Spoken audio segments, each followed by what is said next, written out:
ନମସ୍କାର ଓଡ଼ିଶା। ଆଜିର ପାଣିପାଗ ଉପରେ ଆସିଛି ବଡ଼ ଅପଡେଟ୍। ଭିଡ଼ିଓଟିକୁ ଆରମ୍ଭ କରିବା ପୂର୍ବରୁ ଭିଡ଼ିଓକୁ ଲାଇକ୍ କରିଦିଅନ୍ତୁ। ଚ୍ୟାନେଲ ଯଦି ଆପଣମାନେ ନୂଆ ଆସିଛନ୍ତି ତାହେଲେ ସବସ୍କ୍ରାଇବ୍ କରିଦିଅନ୍ତୁ ଆଉ ବେଲ୍ ଆଇକନକୁ ଦବାଇ ରଖନ୍ତୁ, ଯାହାଫଳରେ ନୂଆ ନୂଆ ଅପଡେଟ୍ ଭିଡ଼ିଓ ଆପଣମାନେ ସର୍ବପ୍ରଥମେ ଦେଖିପାରିବେ। ରାଜ୍ୟରେ ଖସୁଛି ପାରଦ।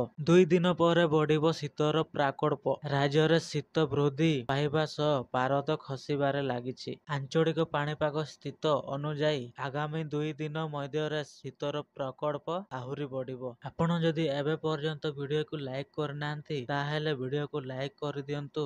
ତାହା ସହିତ ଚ୍ୟାନେଲ ଯଦି ଆପଣ ନୂଆ ଆସିଛନ୍ତି ତାହେଲେ ସବସ୍କ୍ରାଇବ୍ କରିଦିଅନ୍ତୁ ଆଉ ପାଖରେ ଥିବା ବେଲ୍ ଆଇକନକୁ ବଜାଇ ରଖନ୍ତୁ। ଫୁଲବାଣୀ ଓ ଦାରିଆବାଡ଼ି ପରି ପାହାଡ଼ିଆ ଅଞ୍ଚଳରେ ତାପମାତ୍ରା ତଳକୁ ଖସିବା ରେକର୍ଡ କରାଯାଇଛି। ଫୁଲବାଣୀରେ ତାପମାତ୍ରା 13 ଡିଗ୍ରୀ ସେଲସିୟସ୍ ଥିବାବେଳେ ଦାରିଆବାଡ଼ିରେ 15 ଡିଗ୍ରୀ, ଭୁବନେଶ୍ୱରରେ 18 ଡିଗ୍ରୀ ସେଲସିୟସ୍ ଏବଂ କଟକରେ 18 ଡିଗ୍ରୀ ସେଲସିୟସ୍ ରହିଛି। ଏହା ପ୍ରଭାବରେ ଆଜି 18ଟି ଜିଲ୍ଲାରେ ପ୍ରବଳ ଶୀତ ରହିବ ଏବଂ ଏହି 18ଟି ଜିଲ୍ଲାକୁ ଛାଡ଼ି ବାକି 12ଟି ଜିଲ୍ଲାରେ 20 ଡିଗ୍ରୀ ସେଲସିୟସ୍ରୁ ଅଧିକ ରହିବ ବୋଲି ୱାର୍ଣ୍ଣିଂ କରାଯାଇଛି। ତେବେ ଆଜି କେଉଁ କେଉଁ ଜିଲ୍ଲାରେ ସତର୍କ ସୂଚନା ଜାରି କରିଛି, କେଉଁ ଜିଲ୍ଲା ମାନଙ୍କରେ ପାଗ ଶୁଖିଲା ରହିବ, ତାହା ସହିତ କେଉଁ ଜିଲ୍ଲା ମାନଙ୍କରେ ପ୍ରବଳ ଶୀତ ପଡ଼ିବ, ଭୁବନେଶ୍ୱର ସ୍ଥିତ ପାଣିପାଗ କଣ ଅପଡେଟ୍ ଦେଇଛନ୍ତି, ଏହା ସମ୍ପୂର୍ଣ୍ଣ ଜାଣିବା ପାଇଁ ଆପଣମାନେ ଭିଡ଼ିଓକୁ ଶେଷ ପର୍ଯ୍ୟନ୍ତ ଦେଖନ୍ତୁ। ଏବେ ଆମେ ଜାଣିବା କେଉଁ ଜିଲ୍ଲାରେ ପ୍ରବଳ ଶୀତ। ମାଲକାନଗିରିରେ 19 ଡିଗ୍ରୀ ସେଲସିୟସ୍ ରହିବ,